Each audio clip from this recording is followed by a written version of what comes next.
અરવલ્લીથી breaking મળી રહ્યા છે। મેઘરજના વડથલી ગામના ખેડૂતે જમીન વિવાદ મામલે પોલીસ વડાને રજૂઆત કરી। ઈ3 આઉટપોસ્ટ વડથલીના જમાદાર સામે અરજદારે લગાવ્યા આરોપ। અરજદારે 11 નામજોગ સાથે પોલીસ વડાને લેખિત અરજી કરી। અરજદારે જીવનું જોખમ હોવાનો અરજીમાં કર્યો ઉલ્લેખ। અરજદારને પોલીસ વડા ન્યાય અપાવશે તેવી ખાતરી।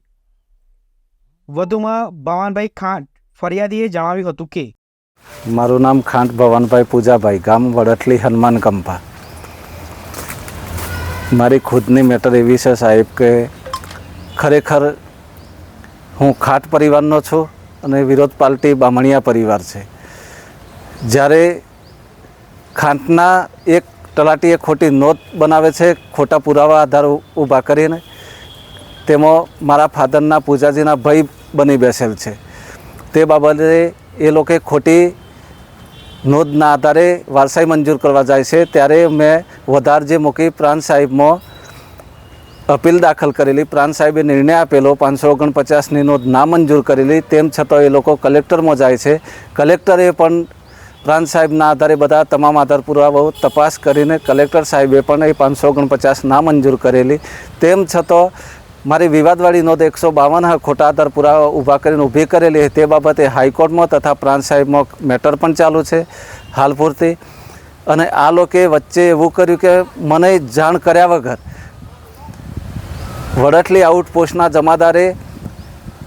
જમાદારોને આરોપીઓ મળવાથી જમાદારે તેમની જોડે રહી અને અચાનક જમાદાર સાથે મારા ખેતરમાં ઊભા રહી ટ્રેક્ટર નખાવી ખેડણ કરેલું। તે બાબતે મેં જમાદારને કહેલું કે સાહેબ મારી એક બાજુ મેટર ચાલુ છે અને આ વર્ષોથી વડીલો પાર્જી જમીન છે અને કબજો ભોગવટો વર્ષોથી મારો છે। તે જમાદાર સાહેબે મને પ્રેશર આપ્યું કે તું ચૂપચાપ બેસી જા, તારો ફોન બંધ કરી દે, વિડીયો કોઈ ઉતારશો નહીં, વિડીયો ઉતારવાની પ્રોસેસ કરી તો અંદર કરી દે, ને કરવાની કોઈ બારી ના મળશે। આવું પ્રેશર આપી એમને કહેલું કે આ તો હમટો પરિવાર છે, તું એકલો છે, શું કરવાનો છે, અને આ તો 50 જણ નાખી તો તું 50 જણ આપવાનો છે। આવી ધાકધમકીથી પ્રેશર આપી અને મારી જમીનમાં આરોપીઓ ઊભા રાખી અને પોતે જમાદાર રૂબરૂબ રહી અને ખેડણ કરાવેલ છે। અને એટલું પ્રેશર આપતો તેમ છતાં જમાદારે કહેલું કે કયા ટાઈમે આ લોકો મૃત્યુ કરશે, તું વધારે દાદાગીરી કરીશ પણ ચૂપચાપ જમીન આપી દેજે, અને જમીન જો લેવાની ફરી પ્રોસેસ કરી તો કયા ટાઈમે આ લોકો બહુમતીથી મૃત્યુ કરશે એ પણ તને ખબર ના પડે, અને હું પણ અંદર કરી દઈશ તો ને કરવાની બારી પણ ના મળે।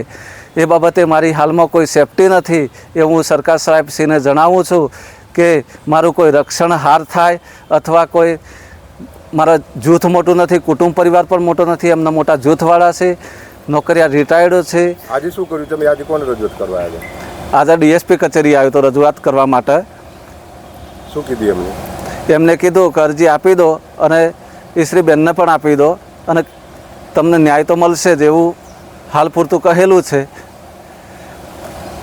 મોડાસાથી જગદીશ પ્રજાપતિ સાથે જોતા રહો સત્ય વિચાર ન્યૂઝ।